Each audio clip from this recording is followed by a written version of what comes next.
January 28, 1975. Federal Courthouse, Manhattan, 3:47 p.m. Frank Lucas sat in a sterile conference room facing the biggest decision of his life. Across the table sat 3 federal prosecutors, 2 DEA agents, and 1 FBI supervisor. On the table between them was a stack of documents that represented everything Frank had built over the past 15 years. And next to those documents was a single piece of paper that would destroy the lives of everyone Frank had ever trusted. "Mr. Lucas," said Federal Prosecutor Robert Sterling, "we're prepared to offer you a deal, full cooperation in exchange for a reduced sentence. But understand what cooperation means. We want names, locations, methods, financial records. We want everyone." Frank stared at the cooperation agreement. Signing it would save him from spending the rest of his life in federal prison. It would also condemn 150 people to the same fate he was trying to avoid. Frank picked up the pen and signed his name.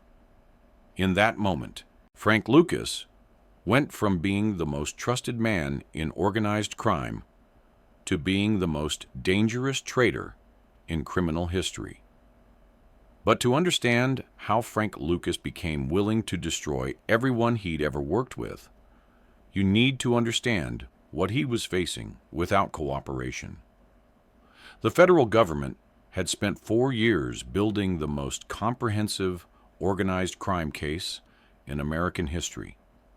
They had wiretaps, surveillance footage, financial records, and testimony from dozens of witnesses. Frank was looking at multiple life sentences. At age 43, he would die in federal prison. His wife would raise their children alone. His brothers would face their own prosecutions without his protection. His empire would be divided among competitors who had been waiting years for Frank to fall. The government's case was airtight. Frank's lawyers had reviewed every piece of evidence and reached the same conclusion. There was no defense that would work. Frank's only choice was to cooperate or accept that his life was effectively over. But cooperation meant more than just admitting his own crimes. It meant providing information that would lead to the arrest and prosecution of every person who had ever worked with him, trusted him, or considered him a friend. The list was extensive and devastating. Frank's cooperation would implicate his 4 brothers, who had managed different aspects of his organization, street-level dealers who had sold his product for years, corrupt police officers who had provided protection, federal agents who had taken bribes to look the other way, military personnel who had facilitated his Vietnam supply line, financial advisors who had laundered his money, legitimate business owners who had provided cover for his operations. But Frank didn't stop there. He also provided information about criminal organizations that had nothing to do with his own operation. Italian crime families he'd competed with, independent dealers he'd encountered, corrupt officials he'd observed but never worked with directly. Frank's cooperation was so comprehensive that federal agents called him the Encyclopedia of Organized Crime. He didn't just confess to his own crimes. He provided a detailed map of criminal activity throughout the eastern United States. The betrayal began immediately after Frank signed the cooperation agreement. Within 48 hours, federal agents were conducting simultaneous raids across New York, New Jersey, North Carolina, and Southeast Asia. Over 150 people were arrested in what became known as Operation Lucas. Frank's brother, Vernon, was arrested at his home in front of his wife and children. Freddie was taken into custody at work, humiliated in front of his co-workers. David was arrested at a restaurant where he was having dinner with his girlfriend. Larry was picked up during a traffic stop that turned into a federal operation. Each arrest was based on specific information that only Frank could have provided. His brothers knew immediately who had betrayed them. So did everyone else who found themselves in federal custody. The psychological impact on Frank's family was devastating. His brothers had trusted Frank completely. They'd risked their lives, their freedom, and their futures because they believed Frank would protect them. Instead, Frank had sold them out to save himself. Julie Lucas, Frank's wife, was horrified by her husband's decision. "How could you do this to your own brothers?" she demanded during one of their monitored phone calls. "These people trusted you. They loved you, and you destroyed them all." Frank's response revealed the cold calculation that had made him successful and ultimately destroyed his relationships. "I didn't create this situation. The government did. I'm just trying to survive it the best way I can." But survival came at a price that went beyond legal consequences. Frank's betrayal destroyed his reputation in the criminal underworld. The man who had been known for loyalty, intelligence, and reliability became synonymous with treachery and self-preservation. Worse yet, Frank's cooperation put targets on the backs of everyone in his family. Criminal organizations don't forgive betrayal, and they don't forget who provides information that leads to their members' imprisonment. Frank's decision to cooperate made his entire family lifetime targets for retaliation. The trials that followed Frank's cooperation were a parade of broken loyalties and destroyed relationships. One by one, Frank took the witness stand to testify against people who had considered him a friend, a brother, a trusted partner. Frank testified against Tony Ricci, a corrupt police detective who had provided protection for Frank's operations for 3 years. Ricci had 2 kids and a mortgage. Frank's testimony sent him to federal prison for 15 years.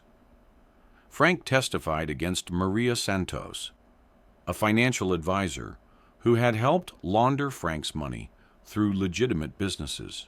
Maria had trusted Frank completely and had no idea she was dealing with a criminal organization. Frank's testimony destroyed her career and sent her to prison for 8 years. Frank testified against Captain James Murphy, a military officer who had facilitated Frank's Vietnam supply line. Murphy had a distinguished service record and was 3 years from retirement. Frank's testimony ended Murphy's career and sent him to military prison for 12 years. Most devastatingly, Frank testified against his own brothers. He provided detailed information about their roles in his organization, their criminal activities, and their knowledge of his operations. Frank's testimony was the primary evidence that convicted all 4 of his brothers. During his testimony against Vernon, Frank's youngest brother looked him in the eye and said something that haunted Frank for the rest of his life. "You taught me that family was everything. But you lied about that too, didn't you?" Frank's cooperation was so extensive that federal prosecutors called it the most comprehensive criminal cooperation in American history. His information led to over 100 convictions, the seizure of millions in assets, and the dismantling of multiple criminal organizations.